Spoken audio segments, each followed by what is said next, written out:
सभी को नमस्कार। अम्मा भगवान शरणम। श्री कल्की गुरुकुल के तरफ से आप सभी को स्वागत है। श्री कल्की के दिव्य उपस्थिति को बुलाते हुए अभी हम प्रार्थना करेंगे।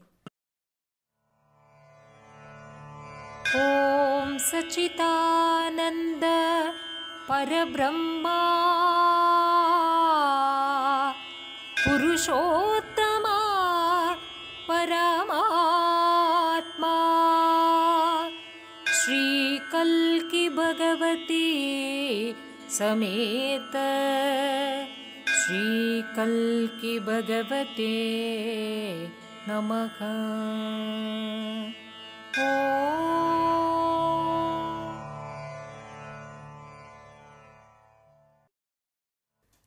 धीरे से आंखें खोलिए। हर दिन सारे विश्व में श्री कल्की कई सारे चमत्कार कर रहे हैं। चमत्कार प्राकृतिक सिद्धांत का विरुद्धाचरण नहीं करते, वो उच्च सिद्धांतों के अनुयायी होते हैं। चमत्कार के उद्देश्य है आपके मन के चंगुल से मुक्त होना। तो आज हम देख रहे हैं धर्म 34 के टीचिंग्स। यहाँ पर आप देख सकते हैं कैसे इस भक्त के घर में श्रीमूर्ति से शहद आ रहा है। श्री अम्मा भगवान के दिव्य उपस्थिति इस तरह श्रीमूर्ति से शहद के रूप में भक्तों को अनुभव हुआ है।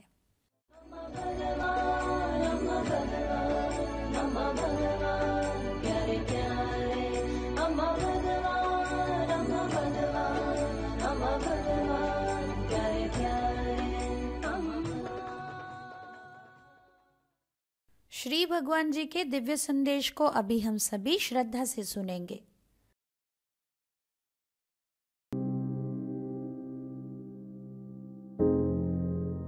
The experience of the enlightened. We have found that a lot of people who are enlightened are actually free of long-standing chronic ailments. So we do find a remarkable improvement in health also, in both the physical and mental health. The cells of the body become more sensitive. They become more sensitive, and with their becoming more sensitive, the whole body becomes more healthier. That also happens. And because you can experience nature very differently, the senses are functioning at a higher efficiency. So it's a beautiful world that you live in. How would the enlightened one perceive the nature? Actually, there is no comparison at all. The two are totally different. When you say this mountain is beautiful, it's a comment being made by your mind. It is the description and not the described. But when you're enlightened, you become the mountain. Which is totally different. The way the mountain would appear to you is different. It's something which has to be experienced. It cannot be described. All this appreciation you're talking about, love and beauty, is more a description. It is not the thing. That is the basic difference. They're very, very different. अभी अनुवाद सुनेंगे। श्री भगवान जी ने कहा कि हमने देखा है बहुत सारे लोग जो जीवन मुक्ति प्राप्त किए हैं, वो उनके जीवन में लंबी अवधि से चले आ रहे कई सारे बीमारियों से मुक्त हो चुके हैं। उनके जीवन में उनके भौतिक स्वास्थ्य में एवं मानसिक स्वास्थ्य में असाधारण परिवर्तन दिखाई दिया है, क्योंकि शरीर के सेल्स मुक्ति पाने के बाद सेंसिटिव हो जाते हैं।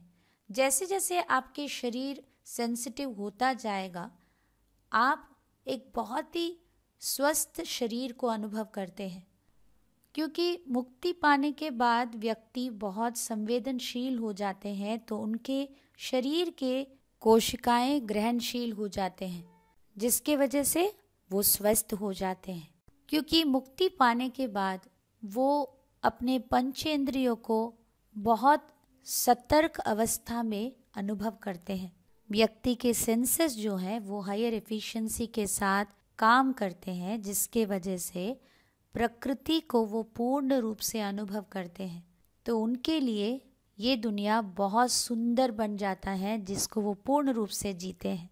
अगला प्रश्न, मुक्ति पाए हुए लोग इस प्रकृति को किस दृष्टिकोण से देखते हैं? श्री भगवान जी ने कहा, असलियत में इसका कोई तुलना नहीं है, दोनों अलग अलग चीज़ें हैं। जैसे आप कह सकते हैं कि ये पहाड़ कितना सुंदर है, ये आपके मन से आया हुआ एक कमेंट है। जो आप वर्णन कर रहे हैं। किंतु मुक्ति पाए हुए व्यक्ति हर चीज को अनुभव करते हैं। वो उस पहाड़ को इस कदर अनुभव करते हैं कि वो उसका वर्णन नहीं कर पाते हैं। जो व्यक्ति मुक्ति पाए हैं और जो मुक्ति नहीं पाए हैं, दोनों के लिए पहाड़ एक जैसे नहीं दिखाई देता है। दोनों के लिए पहाड़ को देखने की अनुभूति भिन्न होता है। पहाड़ को पूरी तरह से मुक्ति पाए हुए व्यक्ति अनुभव करते रहते हैं, इसीलिए वो इसका वर्णन नहीं कर पाते हैं। जब आप पहाड़ को देखें, हाँ कितना अच्छा है, कितना बढ़िया है, बहुत कुछ आप उसका वर्णन कर रहे हैं, बहुत कुछ बातें आप बोल रहे हैं, किंतु वो सब अनुभव करने से अलग है। अनुभव करना अलग अनुभूति है, वर्णन करना इससे पूरी तरह से भिन्न है। मुक्ति पाए हुए व्यक्ति जीवन को कैसे जीते हैं, श्री भगवान जी के दिव्य वाणी में अभी हम सुनेंगे। The awakened one is connected to everything. The unawakened one is not connected to anything.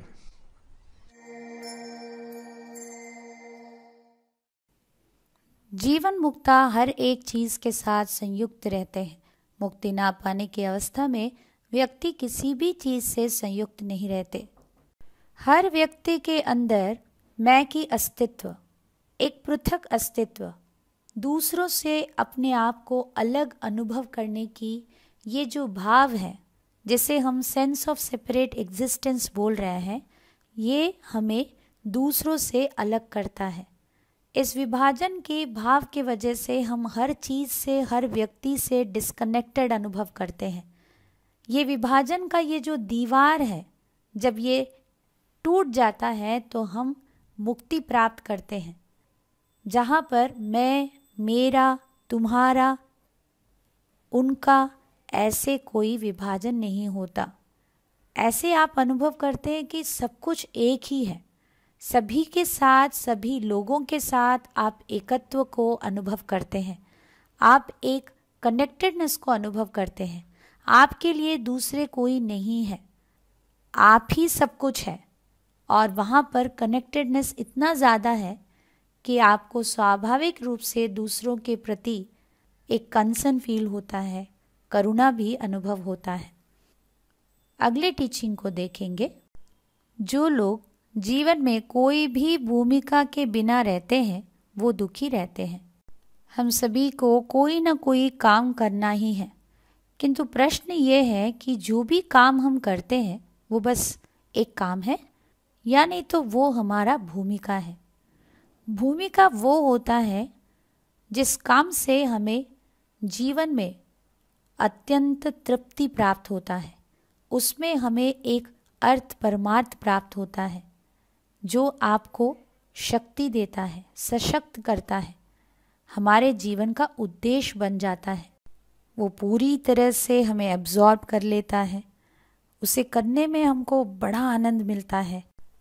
हमारे भूमिका को जब हम ऐसे निभाना शुरू करते हैं तो दूसरों के लिए भी हम मददगार बन पाएंगे।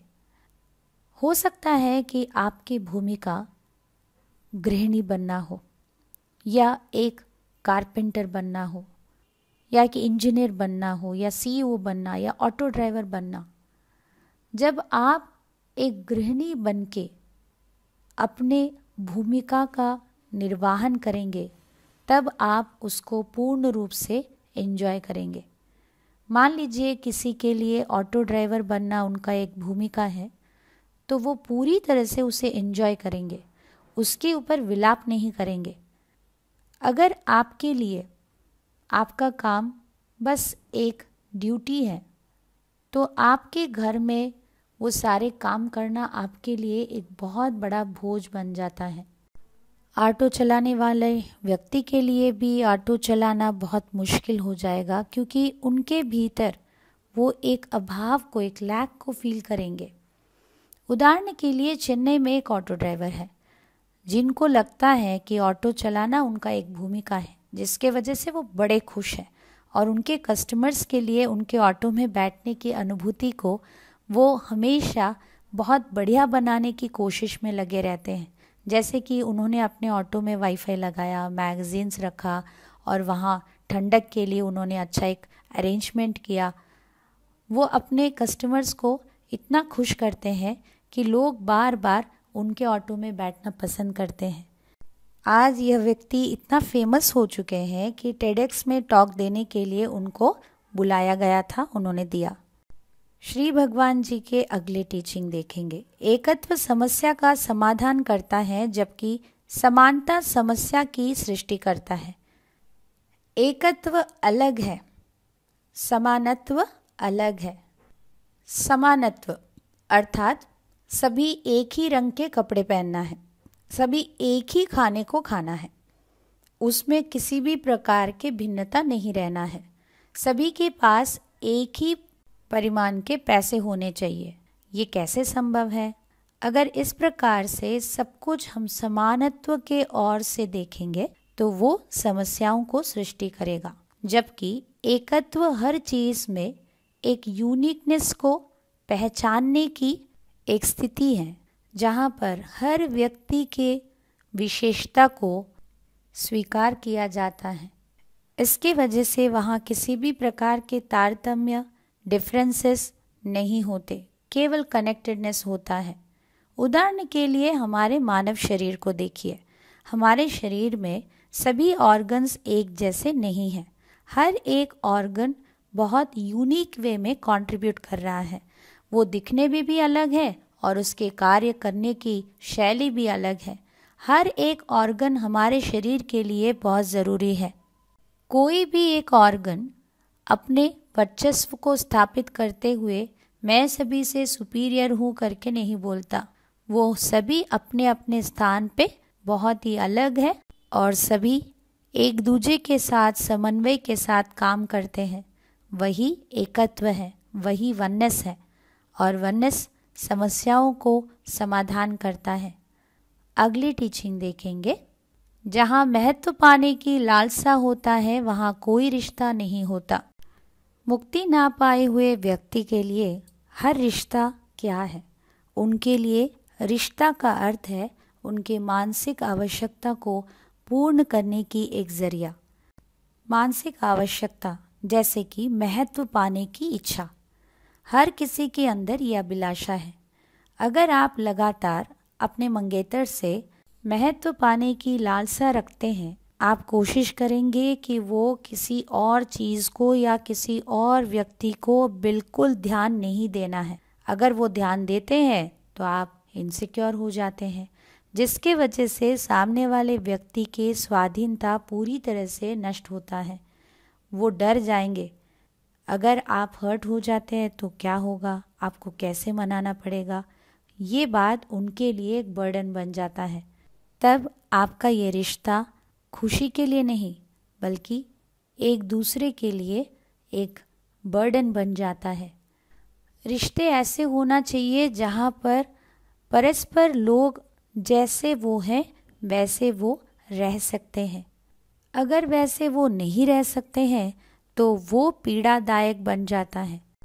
रिश्तों में आप लगातार दूसरों से महत्व पाने की लालसा रखते हैं, तब आपसे सभी दूर होंगे, क्योंकि आपकी इस लालसा के वजह से हर किसी को आपके साथ बहुत कॉशियस रहना होगा, क्योंकि वो जैसे हैं वे वैसे नहीं रह सकते। और जिस रिश्ते में आप जैसे हैं वैसे नहीं हो सकते, तब वो रिश्ता निर्जीव हो जाता है। साधक पूछ रहे हैं विचार क्या है? श्री भगवान जी ने उत्तर दिया, तुलना, मापना एवं स्मृति का प्रवाह विचार है। सफलता का रहस्य बाह्य जगत में सक्रिय रहना है एवं आंतरिक जगत में निष्क्रिय रहना है।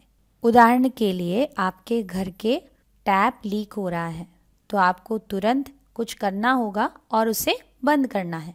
आपको जॉब में जाना है, पैसे कमाना है, घर बनाना है, कार खरीदना है। आपके बाह्य जगत में अपने लिए एक लक्ष्य रखते हुए उसे हासिल करने के लिए हर संभव प्रयत्न करना ही आपका कर्तव्य है। जबकि आपके आंतरिक दुनिया में अपने विचारों के साथ, नकारात्मक मनोभावनाओं के साथ आप कुछ भी नहीं कर सकते। तो वहाँ पर आपको निष्क्रिय होना है। आपके भीतर जो भी चल रहा है, आपके अचेत मन के वजह से उसे आप हटा नहीं सकते, क्योंकि हमारे सचेत मन से कई गुना शक्तिशाली हमारा अचेत मन है। इसलिए हमारे भीतर जो भी चल रहा है, इसके बारे में हमें कॉन्शियस होना है और उसे निकट से हमें देखना है कि हमारे विचार कैसे हैं, मनोभावनाएं कैसे चल रहे हैं। जीवन का रहस्य। साधक ने पूछा, श्री भगवान मैं बहुत ही दुखी हूँ, इस दुख से कैसे मुक्त होना है, दया करके मेरा मार्गदर्शन कीजिए। श्री भगवान जी ने कहा, जब आप बोलते हैं आप दुख में हैं, उसका अर्थ है आप दुख से पलायन कर रहे हैं। आप जब दुख का सामना वापस करते हैं, उसमें डूब जाना है, उसे आलिंगन करना है, उसे ग्रहण करके उसके साथ रहना है। शीघ्र हो या विलंब, आप ये कला को सीख लेना है। हर बार दुख आने के समय आप उसे आलिंगन करना है और वो आनंद में बदल जाएगा। जो दुख को आनंद में परिवर्तन करने की कला में निपुण होते हैं, वो प्राय जीवन मुक्ता बन जाते हैं। श्री परम ज्योति के चमत्कार अभी सुनेंगे। আমি পশ্চিম গোদাবরীর তানুকু থেকে হরি বলছি। আমার বাবার সাথে এক বিরাট চমৎকার ঘটার পর আমরা ভগবত ধর্মে এসেছি। আমার বাবা একটি ব্যবসার অংশীদার ছিল। 1993 এর শেষের দিকে একজন ভক্ত আমাদেরকে শ্রীমূর্তি দিয়ে শ্রী আম্মা ভগবান ও তাঁর দৈবিক অনুগ্রহের কথা জানিয়েছিলেন। 14 বছর ধরে আমার বাবা আয়াপ্পা স্বামীর ভক্ত।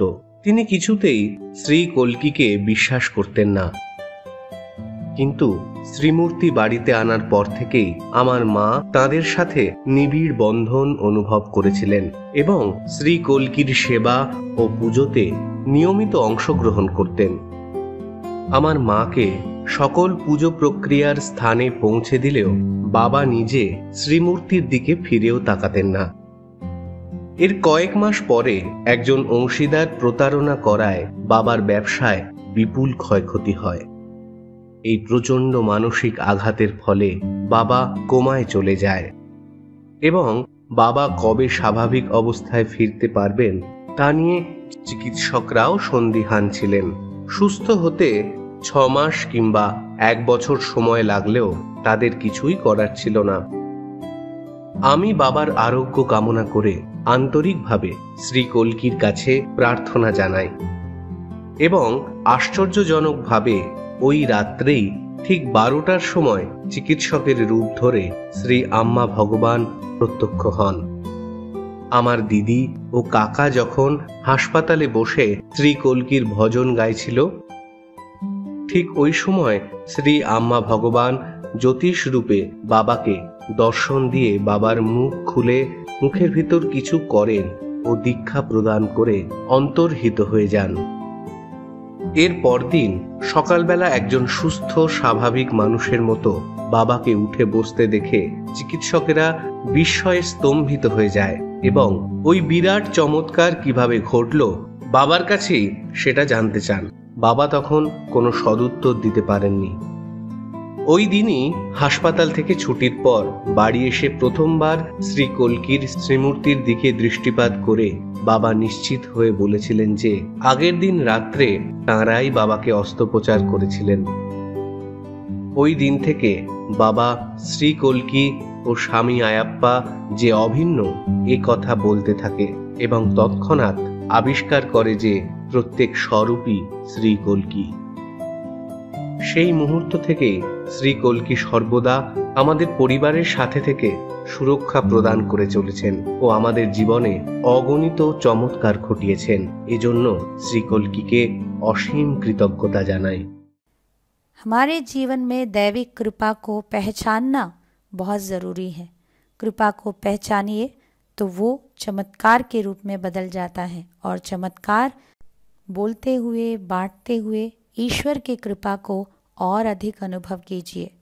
आंखें बंद रखते हुए अभी आपने जो कुछ भी सुना है, इसमें जो भी टीचिंग आप मनन कर सकते हैं, एक बार अपने जीवन में क्या हो रहा है जानने की कोशिश कीजिए।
भक्ति संकीर्तन में भाग लेंगे सभी प्रार्थना कीजिए श्री कल्की से।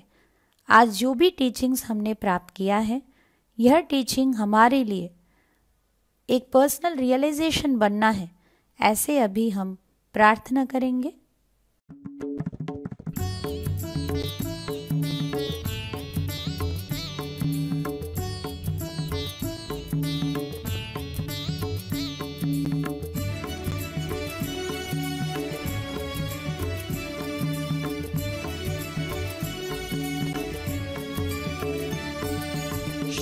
क्षीराब्धिशयन नारायण श्रीलक्ष्मीरमण नारायण क्षीराब्धिशयन नारायण श्रीलक्ष्मीरमण नारायण नारायण नमो नारायण नारायण नमो नारायण नरहरि रूप नारायण नरहरि रूप नारायण।